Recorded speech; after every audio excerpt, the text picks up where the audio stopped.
Sejam bem-vindos a mais uma edição de O Rio é Tech, aqui na Band News FM.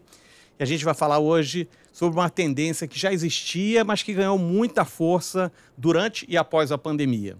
O Phygital é um novo modelo de compra híbrido que mistura a internet com a loja física. É uma abordagem pela qual empresas, sobretudo as que atuam no varejo, se propõem a oferecer mais que produtos, mas experiências. É uma adaptação aos novos comportamentos do cliente, que agora vê o shopping e as lojas de uma forma diferente. Esse é o tema dessa edição de O Rio é Tech. Eu estou com dois feras aqui no assunto. A gente tem o Alan Guetta aqui à minha direita, pioneiro do franchising do Brasil e presidente da Associação Brasileira de Franquias. Ele também é especialista em Phygital no Brasil, foi um dos pioneiros e é responsável pela formatação de centenas de redes de negócios. Aqui à minha frente, na esquerda, o Richard McGrath. Ele é publicitário, já trabalhou com marketing e produto em grandes empresas e agências de publicidade no Rio, São Paulo e Barcelona. Sejam todos bem-vindos. Vamos fazer um programa bacana que eu estou muito curioso, tenho várias dúvidas. Então, eu vou começar fazendo uma pergunta que não quer calar, né, Alan? Vou pedir para você responder. O que é Phygital, afinal? Bom, o Phygital... Phygital. A gente pode falar Phygital, né? Na realidade, é a mistura, o híbrido de físico com digital. Quer dizer, só digital, nós passamos por uma época extremamente digitalizada, antes extremamente física, né? E nós agora convergimos para algo Phygital, o híbrido das duas coisas, nem só máquina, nem só humano, mas uma mistura das duas coisas que é uma... Isso veio para ficar, isso está no nosso DNA, nós afinal de contas, somos pessoas, somos gente. E como foi essa mudança na pandemia que realmente deu uma super valorizada, até porque não tinha outra maneira, de vários negócios tiveram que ir somente para o digital, e agora que já estamos num novo normal, digamos assim, como foi essa mudança e qual é o momento agora disso?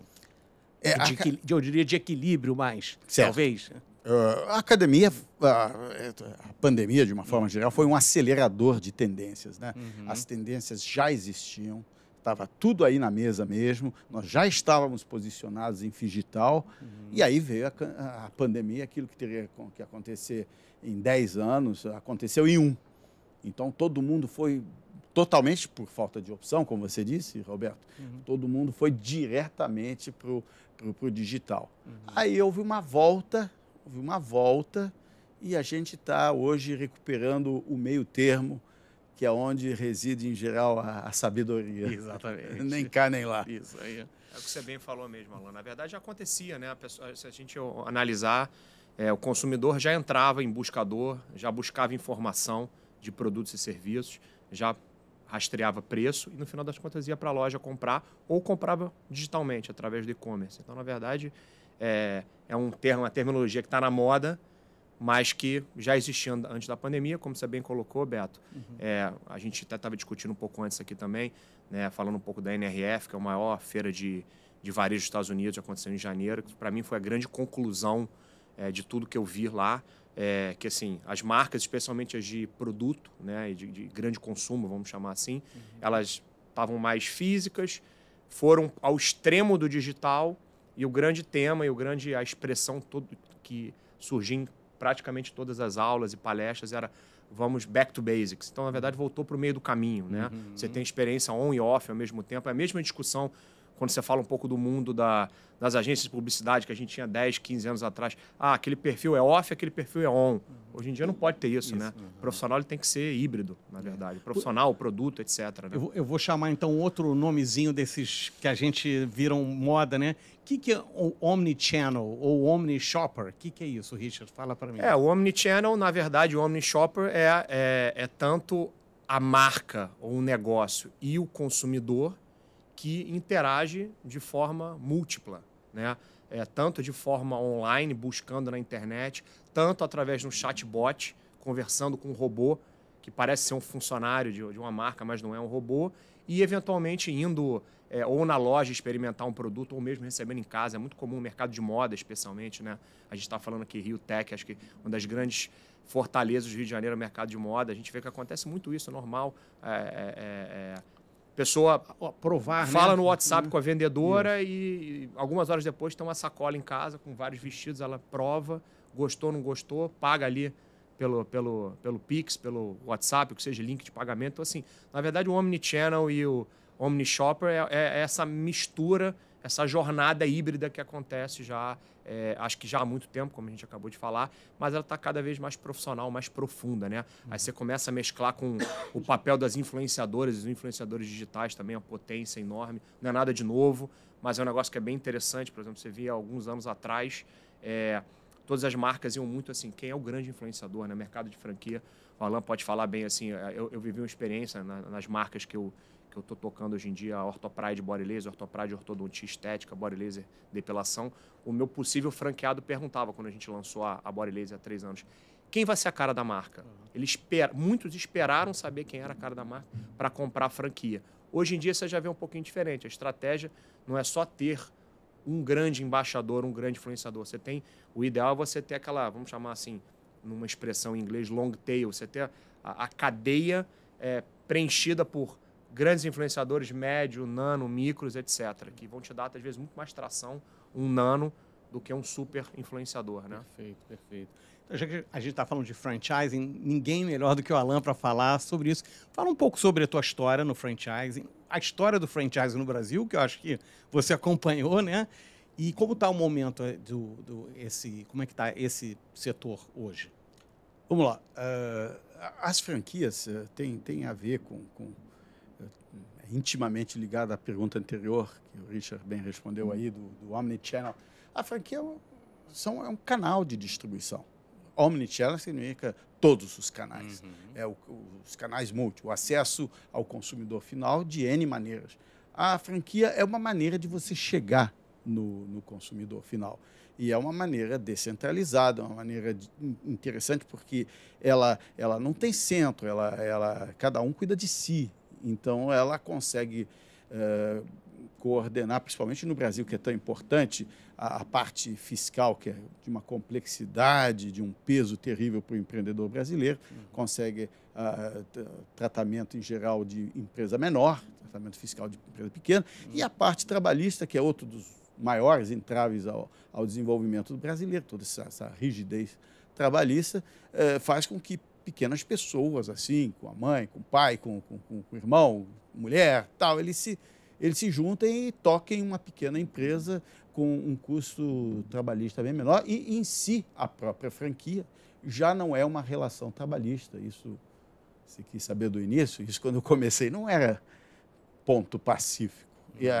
De jeito nenhum. Isso era um problemão. Certeza. Quando eu pensei em franquear no Brasil, não tinha. Você vê que eu sou antigo. Não existia. Essa modalidade, vamos chamar assim, né? Falava, você sabe o que é franquia? O cara é assim, aquele negócio que... Do carro. Era meio ou as pessoas não conheciam ou era marginalizado. O ideal era ser um executivo, ser uma executiva, trabalhar numa grande empresa, né? O mercado de franquia ele ficava meio ali...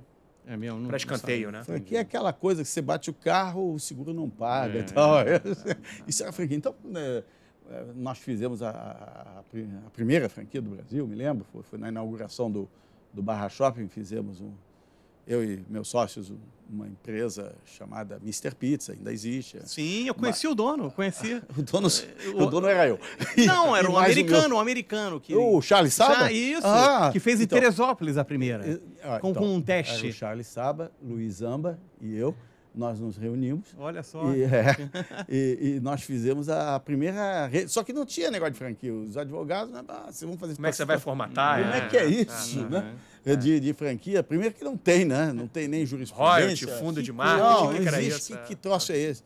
A gente até ficou um pouco de medo, né? Mas fomos e acabou que o Brasil era sequioso dessa, digamos, uma oferta de risco intermediário entre o assalariado, que no final do mês recebe certinho, e o empreendedorismo selvagem no meio, tinha uma oferta de risco que era mais razoável, nenhuma coisa nem outra. Minimamente controlável. Controlável, assim, né? E que você conseguia lidar com isso. O Brasil estava sedento disso. E aí explodiu o franchising, e aí foi uma maravilha ver que algo assim funcionou de uma maneira que não tem nada a ver com benesses governamentais e tal, uma coisa realmente que darwinista, que funcionou, não funcionou, tchau, e foi se depurando, e foi se autorregulamentando. Depois, quando eu fui presidente da associação, e pessoas maravilhosas que desde o início começaram a criar redes de negócios. Rede é uma palavra boa para isso, né? Rede é tudo. Né? Rede é tudo. Nós estamos falando de um troço chamado rede, e rede é uma coisa, é um organismo. É uma troca coisa de conhecimento orgânica. o tempo todo, debate, né? Eu e você somos redes, redes de moléculas, de células, de sistemas, e assim são os organismos vivos, assim são as redes de franquias. É muito mais um organismo que você cria do que um mecanismo que você regula. E poderosa essa ferramenta de expansão que corrige as principais deficiências que assolam o empreendedor brasileiro. O empreendedor brasileiro é o cara, coitado. Todo mundo tem direito a tudo, mas eu ainda não vi alguém dizer, cadê o direito desse coitado que dá a cara a tapa? É maluco, né? É maluco, esse né? maluco aí. Maluco. Né? Então, mas está num momento muito positivo, né? Assim, que a gente estava comentando, né? Assim, é uma crescente. Acho que até um bom exemplo, semana passada teve a feira, né? A maior feira do Brasil. Na verdade, tem muita gente falando que foi a maior feira do mundo em quantidade de pessoas, né? A Feira da Associação Brasileira de Franchising, um sucesso. Eu vejo Rio de Janeiro também muito positivo. Teve um esvaziamento, falando um pouco de franqueadoras, né? Teve um esvaziamento nas últimas décadas de franqueadoras do Rio, por questões também de tributação. Mudou isso, né? No final do ano passado, teve uma vitória importante em cima de SS, das franqueadoras. Tem uma tendência as franqueadoras voltarem para cá, tem um incentivo. Então, eu estou vendo, pegando a carona que o Alan falou, cada vez mais cérebros muito competentes envolvidos no franchising, tanto nas franqueadoras como franqueados. Acabou um pouco essa ideia marginalizada. Não, quem é franqueado é aquela menina, o cara que, de repente, não terminou a faculdade, ou né, não teve nenhum emprego, vamos chamar, estável. Aquela cabeça que a gente tinha antigamente, não. O futuro que eu quero é esse muito quadradinho, muito certinho. A gente vê grandes fundos de investimento comprando franquias, não estou falando nem de investindo em franqueadores, que isso também, de certa forma, é normal, mas você vê comprando lotes de operações de franquias, você vê altos executivos que, em determinado momento, com a pandemia aconteceu, altos ou médios que, cara, eu quero pegar carona numa marca sólida, etc. Assim, você vê, hoje em dia, um conteúdo intelectual, além da vontade de empreender, muito mais qualificado, né, do que lá no início. Né? Então, acho que isso é bom. Eu diria que a gente está no meio do caminho. Está nos anos muito positivos, mas, como você bem colocou, falta muito ainda. Mas você vê mais intercâmbio, vê muitos brasileiros indo em feiras. Tem uma feira muito importante que acontece, se não me engano, todo fevereiro, março de cada ano nos Estados Unidos, a maior feira dos Estados Unidos de franquia. Cada vez mais as delegações brasileiras estão presentes. Então, assim, é um negócio que vai ser cada vez mais vai ser muito representativo no PIB do Brasil. E o né? Brasil, o tamanho do Brasil, ele clama por franquias. Clama, né? Todo mundo cabe para todo mundo 1.000 lojas, 700 lojas. É muito grande. A escala está aí, é, né? Porque o crescimento centralizado ele acaba congestionando o centro. O centro não consegue mais lidar com isso. E quando você consegue descentralizar a operação, cada um cuida de si, naquela pequena unidade, segundo padrões e segundo sistemas que favorecem o conjunto, você tem, ao mesmo tempo, você alia a vantagem de ser grande, que é o quê? Que é escala, que é força, poder de marca, né? Com a vantagem de ser pequena, que é grande também, porque você é capilar, você consegue atingir os menores, você é ágil, você é flexível. Cada micronicho você tem uma pessoa talhada para atender aquilo, quer dizer, você consegue ser grande, a vantagem de ser grande e a vantagem de ser pequeno ao mesmo tempo. E pegando a rebarba aqui do que o Richard falou, o Rio de Janeiro, embora tenha assim sofrido esse problema de tributação que esvaiu também, e o Rio como sofre bastante com diversas questões, mas o Rio de Janeiro é impressionante a vocação de inovação, Total. Total, É né? impressionante, gente. Quando eu comecei com franquia no Brasil, foi aqui. Foi aqui no Rio de Janeiro. Não foi São Paulo, não foi nada disso. Foi aqui que começou o franchising brasileiro, né? Nos idos aí, no início da década, no final da década de 70, início da década de 80, foi quando começou o franchise. E o Rio de Janeiro, por incrível que pareça, ele é assim, uma caixa de repercussão para o resto do Brasil. Com certeza, né? O que acontece no Rio é interessante, é trendy. E você conversa com as outras franqueadoras, todo mundo fala praticamente a mesma coisa, assim. Pô, se deu certo no Rio, tá tudo certo. Né? Mas não só porque o Rio, digamos assim, existem certas cidades que elas dão certo, se dá certo lá, dá certo no resto, porque elas são mais difíceis. Não é tanto pela dificuldade, é sim pelo cool, pela moda, pela agregação de uma atmosfera positiva que o Rio acrescenta aos negócios. Então, o Rio tem que explorar muito mais, e já explora alguma coisa, mas pode explorar muito mais, essa vocação de liderança, inovação tecnológica que o Rio tem. Que é super importante. Não só para lançar novas franquias, novos negócios, mas para fazer com que as franquias que já existem permaneçam aí por décadas e décadas. A gente está vendo isso, você sabe muito melhor do que eu, Alan, assim, tem uma clássica que para cada X franquias você precisa de um consultor de campo, por exemplo. Essa conta ela não fecha, no fim das contas. Você vai ter, sei lá, 2.000 franquias, você vai ter que ter não sei quantas mil pessoas. Às vezes o negócio, você enche demais a estrutura, o negócio fica atrativo para o franqueado e não fica para a franqueadora. Isso não faz sentido, tem que ser bom para todo mundo. Claro. Consumidor, para a franquia, para o franqueado. E a tecnologia, ela vai ajudar nisso, para ajudar a escalar cada vez mais. Ao invés de ter que ir todo dia a campo, que é super importante, pegar ali a temperatura, mas treinamentos, usa as plataformas digitais para fazer treinamentos simultaneamente para muita gente. Aí você determina mais a presença física para determinados momentos. Então, assim, acho que o que você falou faz muito bem. O Rio e a tecnologia aqui vão fazer isso. Tem potencial de criar novas marcas, eventualmente até novos segmentos que não estavam ali na cara, mas dá longevidade para marcas que estão há muito tempo, né? Se repaginarem ou simplesmente continuarem super bem. E você vê que essa escalada, tomando o tema que você abordou, que é o digital, a gente está vendo coisas impressionantes. Quer dizer, sempre houve, desde que na internet a coisa mais comum do mundo é o cara ser físico e querer ter uma expressão digital. É o que todo mundo abre um site, começa nas redes, aquela coisa habitual. Mas o interessante é a demanda contrária. Quer dizer, grandes plataformas digitais querendo uma lojas conceito, ter uma presença física, com né? certeza. Eu ia perguntar sobre isso. E você vê uma terceira tendência importantíssima, que é o cara que nasce híbrido, que nasce um conceito formatado desde a sua origem, híbrido, digital, físico e digital. Por exemplo, empresas, sei lá, Uber, digamos, XP, empresas gigantes, elas não viveriam com um lado só. Elas não viveriam. Elas precisam do humano, elas precisam do tecnológico, casados. Então, essa é a grande tendência da formatação. E se quem está nos assistindo está pensando em criar uma rede, fazer alguma coisa, o meu conselho é esse: você começa a pensar algo já casado. Não pensa numa coisinha que você depois vai fazer um site, nem um site que depois você vai fazer uma coisinha. Pensa em algo amalgamado ali, que já nasceu junto. E que tem muito claro quais são os papéis, né? Isso aí. Eu vejo um pouco você disso, consegue. né? Eu vejo um pouco, eu acho que deveria ter mais.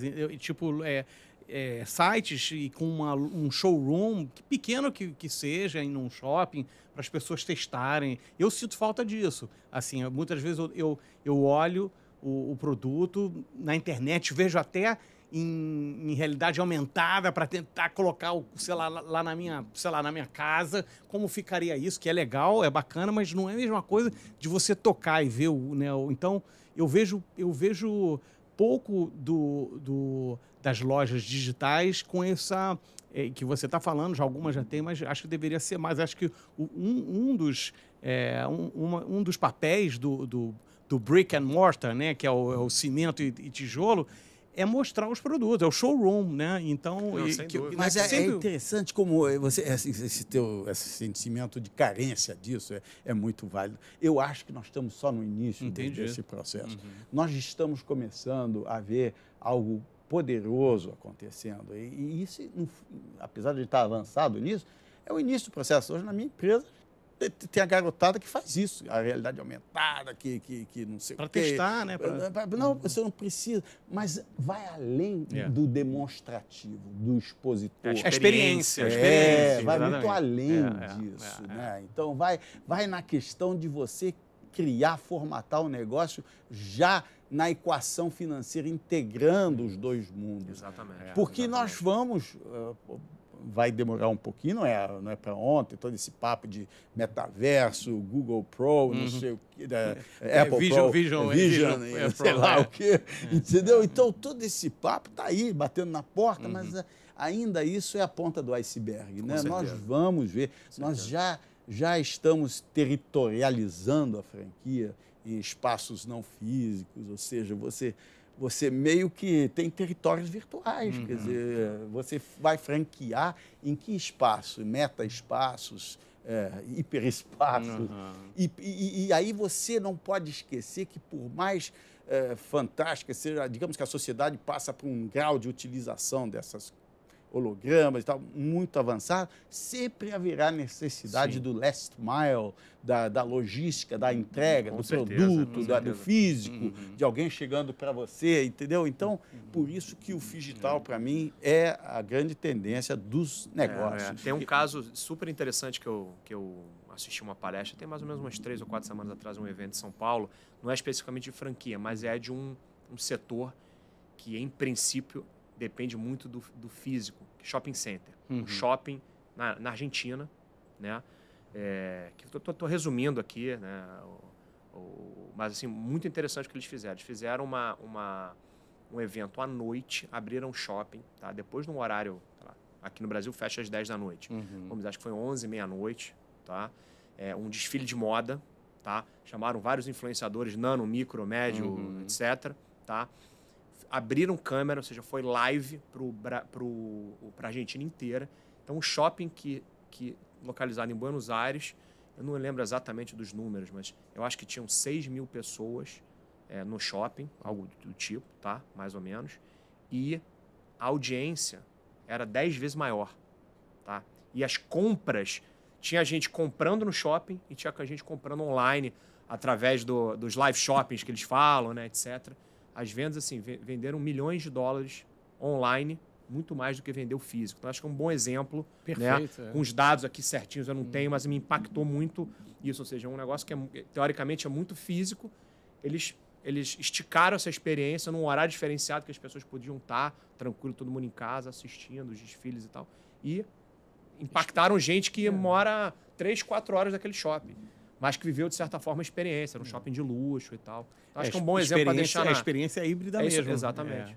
Falar em experiência, o Richard tem a experiência de montar uma franquia, né? Conta um pouco dessa tua passagem do mundo da publicidade para o mundo da franquia. Que tipo de produto você acabou sendo o seu negócio, em parceria, né, com outros sócios. E como é que foi qual foram as dores da implementação? Eu diria que a minha mudança foi uma consequência do marketing / da publicidade, né? Eu, alguns anos atrás, antes desse desafio agora, eu fui convidado para abrir a operação de uma pequena multinacional europeia no Brasil, que eu tinha conhecido na agência de publicidade que eu trabalhei na Espanha, né? E aí acabei vivendo, eu diria que quase todas as etapas de empreender no Brasil, desde assim, era um negócio também complexo, que tinha logística, importação, exportação, distribuição, venda por prescrição médica. Então, assim, tinha muitas variáveis. Isso no Brasil é uma bomba relógio. Então, no início foi muito duro, muito difícil. Gerou mais capital do que eu imaginado, mas depois a gente conseguiu virar o negócio deu certo. Depois foi vendido para um fundo de investimento internacional. Hoje em dia faz parte de uma grande multinacional no mundo todo. E a partir dessa experiência, eu fui convidado, na verdade, para me juntar ao grupo Orthopride. A Orthopride já tem bastante tempo no franchise, o Alain mesmo já conhecia. A gente está indo para o 15º ano. Né? Ótima rede. São 3 fundadores, tem um fundador principal, que é Alexandre Soares. Ele, em um determinado momento, ele viu que para crescer ainda mais, valia a pena ele vender um pedaço da empresa, vendeu um pedaço, ele continua, ele ainda é o fundador, presidente da empresa. Eu estou lá com ele como braço direito e esquerdo nessa jornada aí. E aí isso tem pouco menos de 4 anos. Vendeu para dois grupos muito importantes que entraram não só com capital, mas com intelecto e com experiência financeira, de mercado para ajudar. E é uma jornada assim, super interessante que eu posso falar desses últimos 4 anos. Quando a gente começou essa nova fase da empresa, a empresa já tinha 107 clínicas na Orthopride e não tinha outro negócio que é a Body Laser. A gente, no meio da pandemia, aproveitou, pegou uma carona ali, que o mercado de estética e depilação a laser estava muito forte. A gente criou uma bandeira, que é a Body Laser. Estava difícil a pessoa botar máscara e abrir a boca. Tinha essa história, exatamente. Tem essas teorias que é verdade, né? Tem um pouco de verdade mesmo. E a gente, para nossa surpresa, a gente achou, vamos vender de repente 50 franquias no primeiro ano. A gente vendeu 205 em 1 ano e meio. Então, um recém-nascido virou um adolescente rápido. Hoje em dia é uma rede com em torno de 320 clínicas, 200 da Orthopride, 120 mais ou menos da Body Laser. E a gente está um pouco falando do Phygital também, nessa jornada que, assim, o segmento de depilação ele já nasceu mais híbrido, vamos dizer assim, né? O de ortodontia já não. Então, a gente tem um desafio muito importante, especialmente nos 2 anos para cá, que é conscientizar o franqueado que já vai bem, já fatura bem, etc., já tem resultado, de que esse modelo não vai ficar igual para sempre. Então, a gente começa a embarcar algumas tecnologias, né?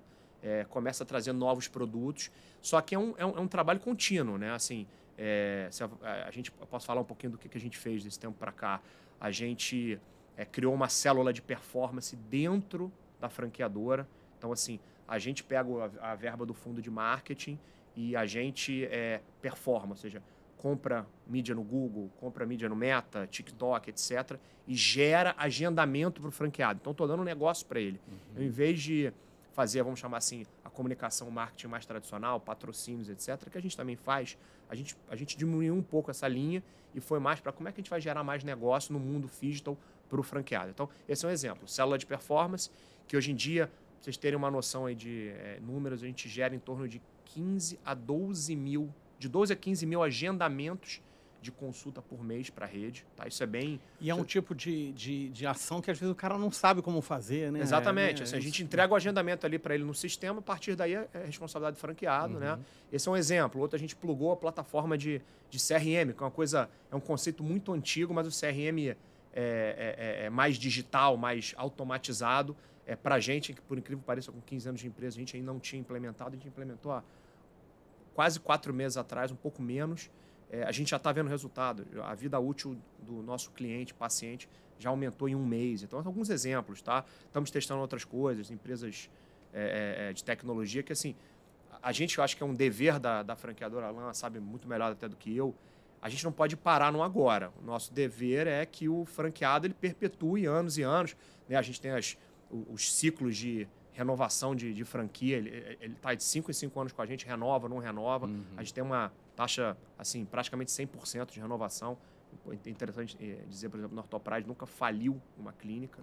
Tá? Então, assim, a gente tem muito essa... não é um trabalho fácil.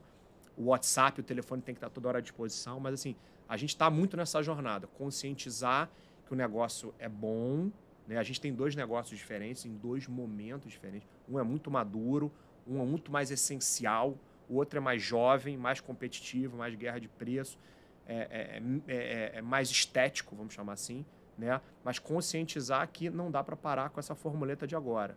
Se você já está ganhando dinheiro, ótimo, mas o mundo está desse jeito que você está vendo. E não é nada de outro mundo, é aquilo que a gente falou, a gente está no meio do caminho, no basic. Né? No meio do basic, vou inventar uma expressão aqui. A gente está no basic do Phygital. Né? É isso que a gente quer que ele se conscientize. Né? O Phygital é uma... o que você está fazendo é explorando com a competência que a Orthopride faz em tudo que faz, é uma rede conhecida, maravilhosa, todo mundo gosta, ela é um orgulho para o franchise. Com essa competência, vocês estão explorando as maneiras de divulgar, né? Os canais que tem de divulgação. Quando você pensa em vou fazer um business digital, você de alguma forma tenta casar, você tenta descentralizar. Uma coisa é você irrigar os seus franqueados com leads, aí você tem uma turbina que está captando isso, manda para os franqueados, eles atendem e tal, que é uma coisa maravilhosa, que é o que faz crescer, ótimo. Mas quando você quer associar um motor digital mesmo a isso, por exemplo, você tem que ter uma criatividade de fazer algum business que o franqueado ele possa fazer localizadamente, se você me permite a sugestão, que ele lá consiga captar esses seus leads. Não só com os micro-influencers que tem na região, mas alguma coisa que seja digital, que ele tem uma lá. Exemplo, exemplo. Pensando aqui, tirando rapidamente o coelho da cartola. Vamos lá. Você tem uma operaçãozinha que você, dentro de sei lá, um pequeno veículo, qualquer coisa, você tem uma operação, uma campanha de abre aqui a sua boca, né? E eu vou botar aquela canetinha 360 graus dentro da sua boca e você vai receber no teu WhatsApp um pré-diagnóstico, e você teria que fazer, em princípio, pela visibilidade da imagem, isso na sua boca. E, se você quiser, vem aqui, tem uma consulta. Quer dizer, o cara domina isso, o cara vê isso na região, no bairro dele e tal.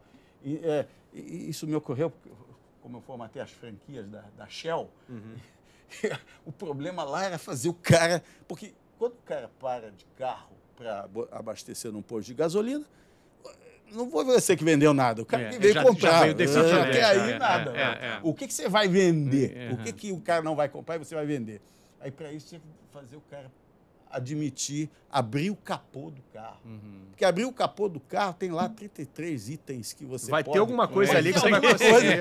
Aí o cara dá autorização, pode abrir, é o desafio. Esse é o... Então, para você, tipo, abrir a boca... Tá fazendo uma analogia, exatamente. Abre o capô aí. Então, fica uma sugestão, que aí é digital na essência, e não só uma comunicação, que você liga o seu negócio a um motor híbrido de físico. Mas o Richard estava falando que tem uma galera do físico mesmo que roda os bairros. Não é isso? Tem que ter também. Assim, isso o modelo tradicional nosso lá, na Orthopride especialmente, é a venda de rua. Né? A venda de rua. A gente originalmente está em regiões muito populosas, né? Populares. Né? Pegando exemplos aqui, no Rio de Janeiro, Caxias, Nova Iguaçu, Calçadão, Madureira e por aí vai.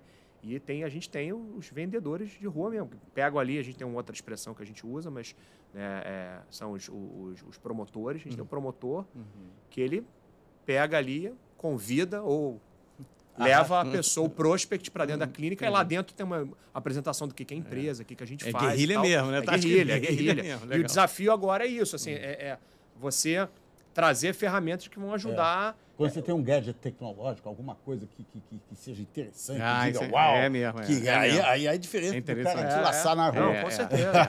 Você puxa. São os desafios, né? Você tem novas maneiras de captar, você tem uma maneira de reter, de vender mais para a mesma pessoa. Então, é um mix de objetivos. Uma pergunta para os dois. E de indicação, principalmente. Com certeza. A pessoa que fez. A melhor coisa que a gente sabe, isso é a Bíblia básica, não precisa nem de Philip Kotler para isso. A melhor venda é indicação. Boca a boca. Como é a recepção? Aliás, boca a boca no teu negócio. Perfeito. Tem tudo a ver. Tem tudo a ver. E como é a receptividade dos franqueados ou as empresas que você faz consultoria e você para os teus franqueados em relação a essas novas tecnologias?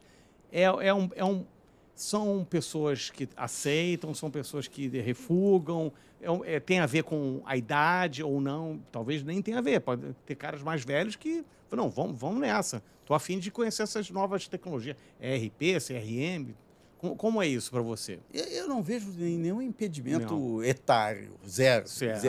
Mas nenhum. E de conceito, de achar que vai funcionar, de acreditar que a tecnologia é aliada e não Isso, vai me dar uma dor de cabeça. Como é? Por exemplo, eu formatei recentemente uma empresa tradicional no mercado imobiliário, a Judiciária Araújo e tal. Pessoas tradicionalíssimas, a empresa extremamente conceituada, meio século de 2 anos, enfim.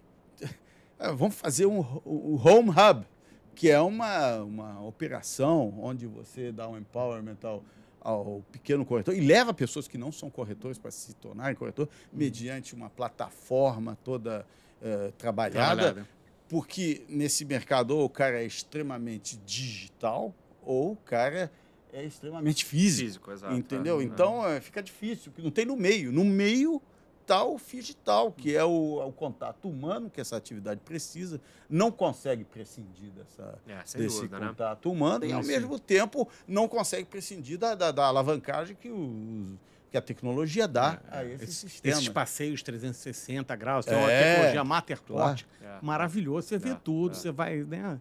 Isso economiza. O corretor tinha que ir lá 20 vezes para o cara aí mostrar. Isso para a gente é até importante para vender franquia. Você mostra como é que é a minha clínica. Exato. Você gera encantamento, né? A gente já falou um negócio importantíssimo agora, que nós não somos vendedores apenas de um produto, que é o produto, por exemplo, o serviço que ele presta, o produto. Não, nós somos vendedores também de um troço chamado franquia. Então, a franquia tem que ser boa, tem que ser essencialmente uma equação financeira que você compraria. Quer dizer, franquia não é CDB, renda fixa, claro que não, é risco, mas é um risco que você entende que, se for bem localizado, num bom ponto, tá? Você tem honestas chances de realização. Senão, é melhor mudar, desformatar. A formatação de uma rede é isso, você criar... No final das contas, a pessoa tem que ganhar dinheiro. Tem que estar todo mundo ganhando dinheiro. Lá na ponta, o cliente tem que estar satisfeito, o paciente, né? Acho que todo mundo... Esse é o resultado. Tem que ganhar todo dinheiro. Mundo bem. Se não ganhar dinheiro, você pode fazer a macaquice que quiser, não vai adiantar nada. Complementando a sua pergunta, assim, do nosso lado lá, não é uma resposta exata, mas o que a gente vê lá? Que às vezes é até uma antítese, mas assim, o franqueado que está muito bem já, ele, para o curto prazo, ele tende a não querer mexer. Se ele já está vendendo aquele produto que está indo bem, né? Se já está já tem rentabilidade boa e tal, então no curto prazo ele fica um pouco assim, tá? Ao mesmo tempo, por isso que eu falei que a antítese deveria ser o cara que está olhando o futuro. Claro. Né? Mas acho que esse é um ponto, às vezes, de inflexão ali, né? Que torna o trabalho mais árduo e tem que ser constante. Outro ponto talvez seja o seguinte, aquele franqueado que já não está com a barriga do balcão. Ele já deu certo, ele saiu um pouco da frente, tem um time de administração ali embaixo e ele confia muito na administração. Se a administração está mais quadrada, não mexe não. Mexe que aqui está tudo certo. Ou vou ter uma outra métrica que eu não estou sendo metrificado desse jeito. Se gerar um incômodo, ele fala, cara, esse negócio não funciona não. Então, se o cara não está olhando muito na barriga do balcão, que é normal. A gente... Mas ele deveria estar na estratégia. Franqueado, cara, né? Franqueados novos, a gente fala, é um modelo que o franqueado tem que estar com a barriga no balcão. Ou a famosa pergunta que todo mundo vem, que todo mundo quer. Pô, você tem um sócio operador bom para me indicar? Todo mundo quer isso. E não é fácil de achar. Uma pessoa de confiança, que opere bem, que tenha energia de estar todo dia no ponto de venda, horas e tal. Mas assim, então eu acho, assim, não tem, voltando, não tem uma resposta exata. Mas lá dentro, pelo menos nas nossas marcas, eu vejo isso. Se está mexendo muito bem, tá tudo direitinho, cara, agora não toca não. Vamos conversando sobre isso. Deixa eu dar uma olhada se o fulano vai fazer, se der certo nele eu plugo, né? Ou é isso, a pessoa já saiu ali do dia a dia, já está olhando todo, só faz aquela reunião semanal de resultado, tá tudo dando certo. Ou quinzenal, olha nas câmeras. Então é mais ou memenos isso, mas é uma jornada que ela não é simples, é um convencimento constante. Às vezes tem que falar várias vezes a mesma coisa. Né? E é em vários canais de comunicação. Você tem que fazer videoconferências, reuniões presenciais, grupo de WhatsApp. A gente tem lá uma outra ferramenta da Microsoft, a mesma coisa. Você tem que mandar a mesma mensagem em vários canais.